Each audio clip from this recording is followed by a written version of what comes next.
सुबह की ठंडी हवा में एक लड़की कांच की चूड़ियां बेच रही थी। नाम था राधा। उम्र सिर्फ 13 साल। उसके हाथ में चूड़ियां थीं, लेकिन अपनी कलाई खाली थी।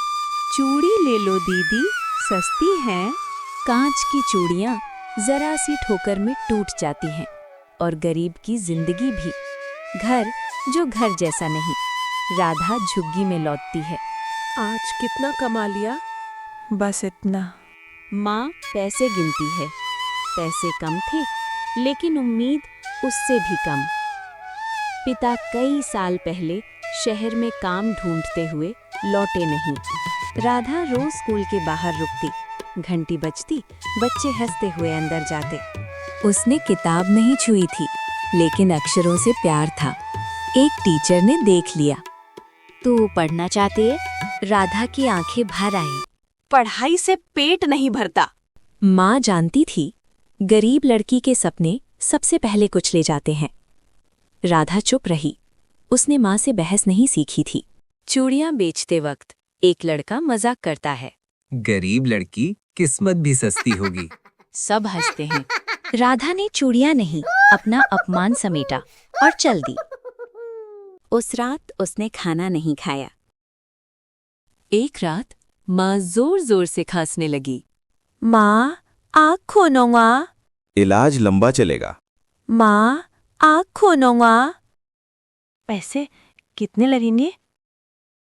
डॉक्टर चुप हो जाता है। उस दिन राधा का बचपन खत्म हो गया। चूड़ियां बेचते बेचते राधा गिर गई। कांच टूट गया। बेटी, नाम क्या है? राधा। कांच जमीन पर बिखर गया। वो महिला राधा को एनजीओ ले गई। पहली बार राधा ने कॉपी पकड़ी। साल बीत गए। शाबाश राधा, तुम बहुत आगे जाओगी। जिस लड़की की कलाई कभी खाली थी, आज उसके हाथ में किताबें थीं। एक दिन राधा ने फिर एक लड़की को कांच की चूड़ियां बेचते देखा। पहले स्कूल चलो, फिर चूड़ियाँ बेचेंगे। गरीबी हाथ खाली कर सकती है, लेकिन सपने नहीं। जो लड़की टूटे कांच पर चलना सीख जाए, उसे कोई नहीं रोक सकता।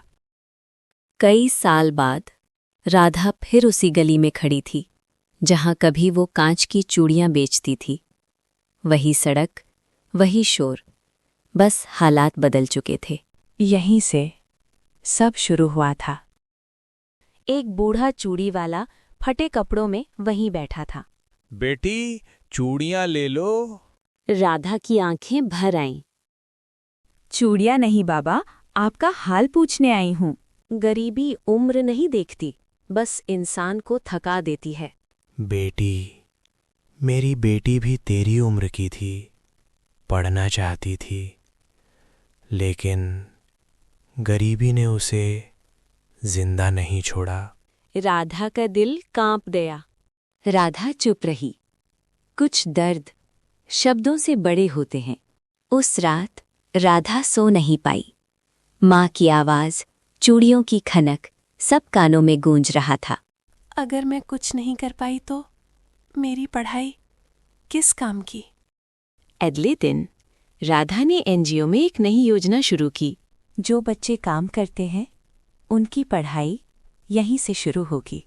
पर ये आसान नहीं होगा। मेरी जिंदगी भी आसान नहीं थी। धीरे धीरे एक बच्चा आया, फिर दूसरा, फिर पूरी टोली।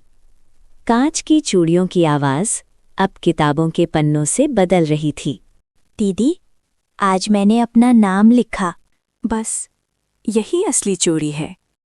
राधा ने आसमान की तरफ देखा। माँ, देख रही हो ना, तेरी बेटी हार नहीं मानी। हवा में जैसे माँ की दुआ घुल गई। राधा अब सिर्फ टीचर नहीं थी, वो उम्मीद बन चुकी थी। कांच की चूड़ियां आज भी टूटती हैं, लेकिन सपने नहीं। राधा की छोटी सी क्लास अब लोगों की आंखों में खटकने लगी थी।